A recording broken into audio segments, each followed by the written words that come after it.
So work, motion, work and force या संदर्भातला आज आपलं शेवटचं लेक्चर आहे, बरोबर. तर या अगोदर डिस्टन्स, डिस्प्लेसमेंट, त्यानंतर स्पीड, व्हेलॉसिटी, एव्हरेज व्हेलॉसिटी आणि इन्स्टंटेनियस व्हेलॉसिटी अशा 6 संकल्पना आपण शिकलेल्या आहोत. आता आपल्याला ऍक्सिलरेशन काय आहे ते लर्न करायचं आहे. आता ऍक्सिलरेशन लर्न करण्यासाठी एक एक्झाम्पल आपण घेऊ. सपोज एक बॉडी आहे, ती ए ठिकाणाहून बी ठिकाणापर्यंत काय करते, ट्रॅव्हल करते. तिची जी सुरुवातीची स्पीड आहे, सुरुवातीची स्पीड ज्याला आपण इंग्रजीमध्ये काय म्हणतो, इनिशियल व्हेलॉसिटी. काय म्हणतो त्याला आपण, इनिशियल व्हेलॉसिटी. त्याला आपण इंग्रजी अक्षर यू वापरू. किती, कोणतं वापरू, इंग्रजी अक्षर यू. आणि इनिशियल स्पीड समजा त्या बाईकची आहे 5 मीटर पर सेकंद. किती आहे, 5 मीटर पर सेकंद. कारण व्हेलॉसिटीचं एसआय एकक काय आहे, मीटर पर सेकंद. हे आपण लर्न केलं आहे. ती बॉडी ए पासून बी पर्यंत पोहोचली. बी ही त्याची फायनल पोझिशन आहे. काय आहे, फायनल पोझिशन. बी पॉइंटला आल्यानंतर अजून ती थांबली नाही, बरं. ती वस्तू मोशन मध्येच आहे, फक्त आपण रेफरन्स, ती पुढे पण गेलेली आहे. लक्षात आलं का. ती एका विशिष्ट ठिकाणाहून आलेली आहे आणि विशिष्ट ठिकाणावर चालली. ती सुरू कुठून झाली, संपली कुठं, हे आपल्याला बघायचं आहे का, नाही. आता आपण 2 पोझिशन घेतल्या, एक घेतली ए आणि दुसरी घेतली बी. ए पॉइंटला जी व्हेलॉसिटी होती ती किती आहे, इनिशियल व्हेलॉसिटी यू. बी पॉइंटला जी व्हेलॉसिटी आहे ती आहे फायनल व्हेलॉसिटी बी. फायनल व्हेलॉसिटी साठी आपण कोणतं अक्षर वापरायचं, व्ही. आणि सपोज त्या बॉडीची फायनल व्हेलॉसिटी आहे 15 मीटर पर सेकंद. आता ए टू बी ट्रॅव्हलिंग करताना त्या बॉडीनं घेतलेला जो टाइम आहे तो टाइम ड्युरेशन किती घेतला मी, 5 सेकंद. म्हणजे 5 सेकंद लागले त्या बॉडीला ए ठिकाणाहून बी ठिकाणी जाईपर्यंत. येते लक्षात. आता ऍक्सेलरेशन काय सांगतो का, तर ऍक्सेलरेशन ला सिम्पली डिफाइन करायचं असेल तर rate of change of velocity with respect to time. येते लक्षात. सो ऍक्सेलरेशन काय आहे, तर ऍक्सेलरेशन आहे, एक सोपी व्याख्या देतो मी तुम्हाला, change in velocity with respect to time. With respect to time ही झाली त्याची व्याख्या. Is known as acceleration. acceleration ला मी थोडंसं शॉर्टकट लिहितो. ओके. सो 2 व्याख्या सांगितल्या मी. Rate of change of velocity with respect to time is known as the acceleration किंवा change in velocity with respect to time is also known as the acceleration.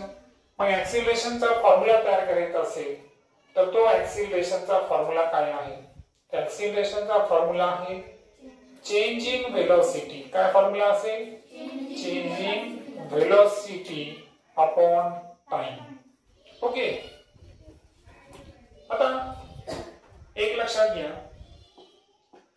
की आता या एक्झाम्पल मध्ये आपल्याला काय करायचं आहे, ऍक्सेलरेशन काढायचं आहे.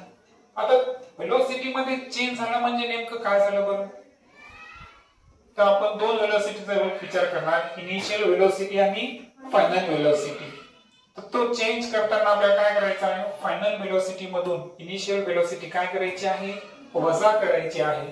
आता ऍक्सेलरेशन जे आहे पहा, हे ऍक्सेलरेशन जर मला काढायचं असेल तर चेंज इन व्हेलॉसिटीच्या ऐवजी मी काय सांगितलं तुम्हाला, काय वापरायचं फॉर्म्युला, मला final velocity minus initial velocity divided by, कशाने डिवाइड करायचं आहे, ऑलरेडी दिलेलं आहे तुम्हाला. कशाने डिवाइड करायचं आहे, टाइम ने डिवाइड करायचं आहे. आता काय करू, आता आपण चिन्ह वापरू का. आता एक लक्षात घ्या, ऍक्सेलरेशन साठी चिन्ह वापरतात ए. काय वापरतात, ए. आता ऍक्सेलरेशन साठी मी चिन्ह वापरतो ए. फायनल व्हेलॉसिटी साठी चिन्ह कोणतं वापरलंय मी, व्ही. मायनस इनिशियल व्हेलॉसिटी साठी काय वापरलं, यू. डिवाइडेड बाय टाइम साठी काय वापरला, टी. म्हणजे ऍक्सेलरेशनचा जो फॉर्म्युला आहे तो फॉर्म्युला काय आला, equal to V minus U upon T. मग ऍक्सिलरेशन काय आहे हे लक्षात आलं की वेगामध्ये झालेला बदल, विशिष्ट वेळेमध्ये वेगामध्ये झालेला बदल याला काय म्हणू आपण ऍक्सिलरेशन, त्याला मराठीमध्ये त्वरण म्हणतात. आता या केस मध्ये जर आपल्याला ऍक्सिलरेशन काढायचं असेल तर पहा a इज इक्वल टू किती आहे फायनल वेलोसिटी 15. ओके. त्यानंतर वाटल्यास युनिट लिहितो मी म्हणजे तुम्हाला आणखी थोडं बेटर समजेल. त्यानंतर इनिशियल वेलोसिटी किती होती 5 मीटर पर सेकंद. हे कोणते एकक आहे बरं एसआय एकक आहे ना. टाइम किती सेकंद आहे 5 सेकंद. आता 15 मधून 5 सबट्रॅक्ट करा किती राहतील 10 मीटर पर सेकंद. आणि छेदामध्ये किती आहे 5 1 जा 5 2 जा 10 2. अंशामध्ये कोण आहे मीटर. आता अंशातला छेद कुठे जातो छेदामध्ये म्हणजे सेकंद आणि सेकंदचा काय होणार गुणाकार. सेकंद गुणिले सेकंद काय असतं सेकंदाचा वर्ग. म्हणजे ऍक्सिलरेशन जे आलं ते मीटर पर सेकंद स्क्वेअर. कसं वाचायचं त्याला मीटर पर सेकंद स्क्वेअर. म्हणजे ओव्हरऑल आपल्याला ऍक्सिलरेशनचं काय भेटलं बरं एसआय युनिट. आणि ते एसआय युनिट आहे metre per second square. Okay. आता याला एखाद्याला जर असं वाटलं की मला वेगळ्या पद्धतीने लिहायचं आहे तर पण मी अजून एक पद्धत सांगतो. याला तुम्ही मीटर आणि सेकंदाचा घातांक ऋण 2 लिहा. लक्षात आलं. त्याचा सुद्धा अर्थ काय आहे मीटर पर सेकंद स्क्वेअर. लक्षात आलं. जनरली आपण हीच मेथड वापरणार. हे सोपं आहे बरोबर आहे का. सो ओव्हरऑल ऍक्सिलरेशन बद्दल 2 गोष्टी महत्त्वाच्या लक्षात घ्या.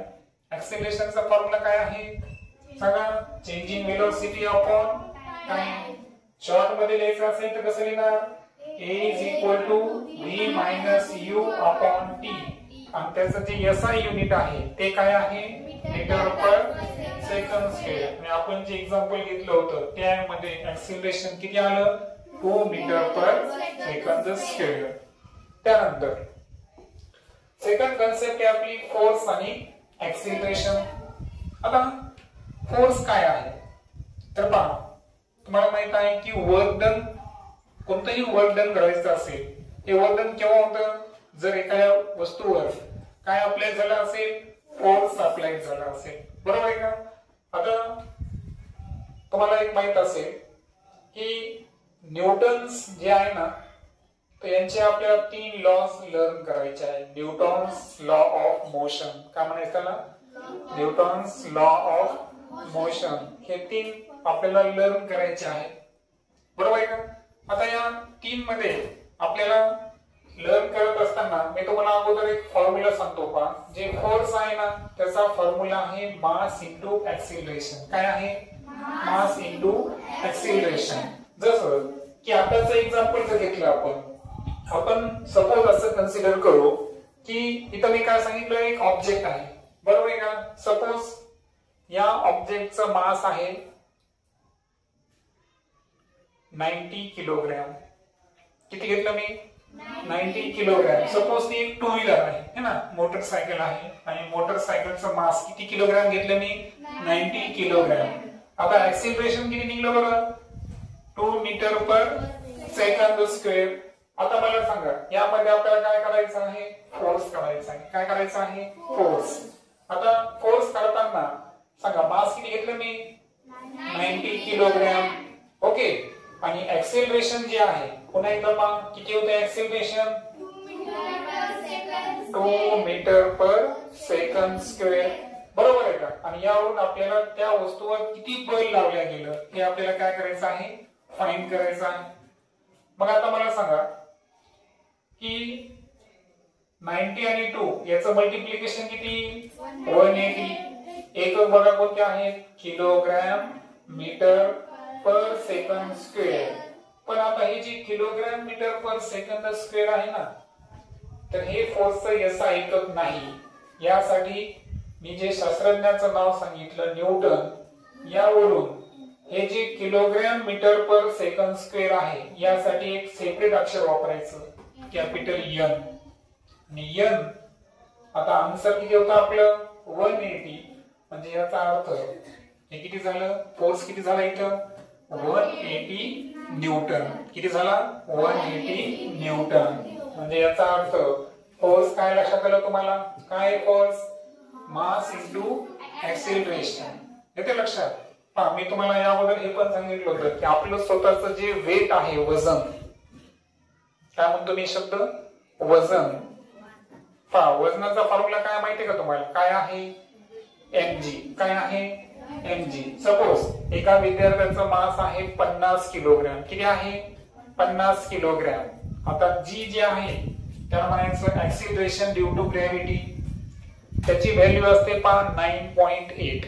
किती असते 9.8. आता हे पण ऍक्सिलरेशन आहे, त्याच्यामुळे त्याचं एसआय युनिट काय असेल मीटर पर सेकंड स्क्वेअर.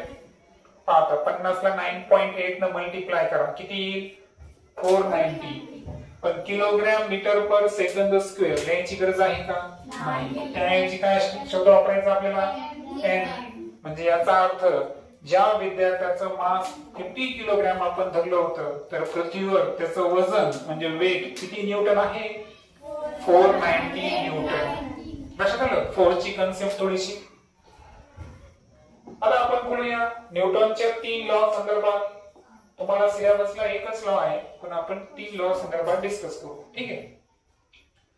आता न्यूटनचा जो फर्स्ट लॉ आहे ना, फर्स्ट लॉ काय सांगतो माहितीये का, की एखादा ऑब्जेक्ट आहे. फर्स्ट लॉ काय सांगतो की एखादा ऑब्जेक्ट आहे, हा बॉल स्थिर आहे. कसा आहे स्थिर. स्थिर म्हणजे त्याला इंग्रजीमध्ये म्हणतो आपण स्टेशनरी. काय म्हणतो त्याला आपण आता हा बॉल कुठपर्यंत स्थिर राहील बरं, जोपर्यंत त्याला कोणी हात मारत नाही, त्याला लात मारत नाही. लक्षात आलं. म्हणजे त्याच्यावर हात मारणे, लात मारणे, किक मारणे किंवा उचलून फेकणे या सर्व प्रोसेस मध्ये त्या बॉलवर काय अप्लाइड व्हायला फोर्स. काय अप्लाइड व्हायला फोर्स. त्यानंतर दुसरी एक वस्तू घेऊ आपण. समजा हा बॉल आहे, हा मोशन मध्ये आहे. कशामध्ये आहे मोशन मध्ये. येते लक्षात. म्हणजे गतीमध्ये आहे. मग या बॉल जो की मोशन मध्ये होता, कशामध्ये होता मोशन, गतिमान होता. तर ह्या बॉलला जर मोशन थांबवायचं असेल तर कोणाला तरी काय करावं लागेल, त्याला धरावं लागेल, कॅच करावं लागेल. म्हणजे धरणे आणि कॅच करणे म्हणजे इथं सुद्धा आपण काय लावायलो बरं फोर्स लावायलो. म्हणजे एखादी स्थिर वस्तू आहे, स्टेशनरी वस्तू, तिला जर आपल्याला मोशन मध्ये आणायचं असेल, गतिमान आणायचं असेल तर कशाची आवश्यकता आहे फोर्सची. आणि एखादी वस्तू मोशन मध्ये आहे, तिला जर स्थिर करायचं असेल तरी सुद्धा त्याच्यावर काय लावावा लागतो फोर्स. न्यूटनचा पहिला नियम हाच सांगतो की जी वस्तू मोशन मध्ये आहे ती कायम मोशन मध्येच असणार. जी वस्तू स्थिर आहे ती वस्तू स्थिरच राहणार जोपर्यंत त्याच्यावर एक्सटर्नल अनबॅलन्स्ड काय करत नाही फोर्स कार्य करत नाही. म्हणजे बल जोपर्यंत लावल्या जात नाही तोपर्यंत स्टेशनरी वस्तू स्टेशनरीच राहते आणि मोशन मध्ये असणारी वस्तू मोशन मध्येच राहते. येते लक्षात. त्यानंतर शॉर्ट मध्ये आपण न्यूटनचा सेकंड लॉ समजून घेऊ. सेकंड लॉ आताच पाहिला आपण. काय आहे force is equal to mass into acceleration. काय आहे force is equal to mass into acceleration. सध्या इथंच लक्षात ठेवा कारण पुढच्या स्टँडर्ड मध्ये तुम्हाला rate of change of momentum बघायचा आहे. ओके. आता मोमेंटम ही संकल्पना तुम्हाला नाही, सध्या शॉर्ट मध्ये तुम्ही लक्षात घ्या. आणि राहिला प्रश्न की तुम्हाला थर्ड लॉ खूप सिंपल आहे पहा. त्याच्यामध्ये ऍक्शन आणि रिएक्शन फोर्स दोन पद्धतीचे फोर्स असतात. उदाहरण सांगतो. भिंतीवर आपण बॉल मारला तर बॉल काय होतो बरं त्याच दिशेने रिटर्न होतो. भिंतीवरून बॉल इकडे येण्यासाठी तिकडून कोणी फोर्स लावला का नाही. मी जे फोर्स लावला त्याला म्हणायचं ऍक्शन फोर्स. काय म्हणायचं त्याला ऍक्शन फोर्स. आणि बॉल स्वतःहून भिंतीवरून बरोबर आहे का रिटर्न आला. मग भिंतीकडून जे उलट दिशेने फोर्स लावला गेला त्याला कोणता फोर्स म्हणायचं रिएक्शन फोर्स. तर ऍक्शन आणि रिएक्शन हे दोन्ही एकमेकांचे काय असतात इक्वल, अगदी बरोबर असतात. बट एकमेकांचे काय असतात ते अपोजिट म्हणजे विरुद्ध दिशेने. कारण जाताना आणि येताना काय बदलली बरं, दिशा बदलली. डिस्टन्स सारखं होतं, जसं मी तिथपर्यंत निघाला तसा तो इथपर्यंत आला. क्लिअर. म्हणजे ऍक्शन रिएक्शन फोर्स ही एकमेकांचे काय असतात बरं, इक्वल असतात, बट ते कशामध्ये आहे, अपोजिट विरुद्ध दिशेमध्ये आहे. आणि फायनली पाहू आपण वर्क. आता वर्क काय आहे, तर वर्कच्या अगोदर आपण एक कन्सेप्ट समजून घेऊ, एनर्जी. कोणती कन्सेप्ट समजू, एनर्जी म्हणजे काय बरं, कॅपॅसिटी टू डू वर्क. म्हणजे कोणतंही काम करण्याची जी क्षमता असते त्या क्षमतेला काय म्हणतो आपण, एनर्जी म्हणतो. बरोबर. आणि एखादं आपण काम केलं म्हणजे त्या ठिकाणी काय घडलं, वर्क डन. काय घडलं, वर्क डन. सपोज एक उदाहरण घेऊ आपण. हा एक बॉल आहे पहा. तर या बॉलला सपोज या दिशेनं काय लावलं बरं, फोर्स लावलं. काय लावला या ठिकाणी, फोर्स. हा बॉल स्थिर होता. बॉल कसा होता, स्थिर होता, स्टेशनरी होता. इथून एक जणांनी समजा याला थोडस पायानं पुश केलं आणि काय लावला, फोर्स लावला. फोर्स लावल्यावर काय झालं की हा जो बॉल आहे हा ए पासून तर कुठपर्यंत गेला, बी पर्यंत गेला. आता ए टू बी हे जे आहे ना, हे डिस्टन्स आपण कन्सिडर करू यस. काय करू आपण, यस. आता मला सांगा, ए पासून बी पर्यंत त्याचं काय झालं, विस्थापन. काय झालं, विस्थापन. म्हणजे यस जे आहे हे काय आहे बरं, डिस्प्लेसमेंट. काय आहे, डिस्प्लेसमेंट. कारण यामध्ये बी ही कोणती पोझिशन आहे, फायनल पोझिशन. ए आहे इनिशियल पोझिशन. फोर्स लावल्यामुळे बॉल जो आहे तो ए ठिकाणापासून कुठपर्यंत गेला, बी ठिकाणापर्यंत गेला. फोर्स किती लावला होता, एफ. मग आता या केस मध्ये आपल्याला काय करायचं आहे, वर्क डन. काय करायचं आहे, त्याचं सूत्र आहे पहा. ते सूत्र आहे फोर्स इंटू डिस्प्लेसमेंट. काय आहे, डिस्प्लेसमेंट.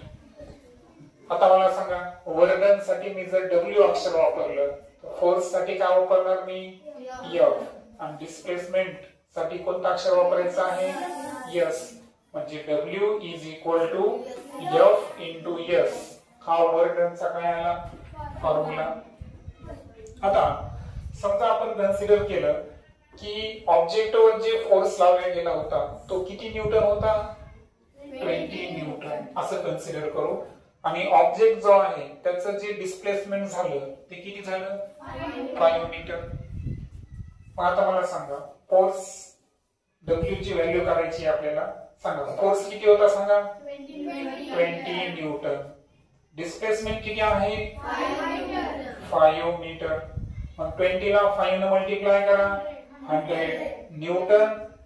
आणि त्याच्यासोबत गुणाकारामध्ये कोण आला, मीटर. Newton metre. उत्तर किती आलं सांगा, 100 न्यूटन मीटर. पण या न्यूटन मीटर जे आहे ना, हे एकक न वापरता एक शास्त्रज्ञ आहे पहा, जूल नावाचे.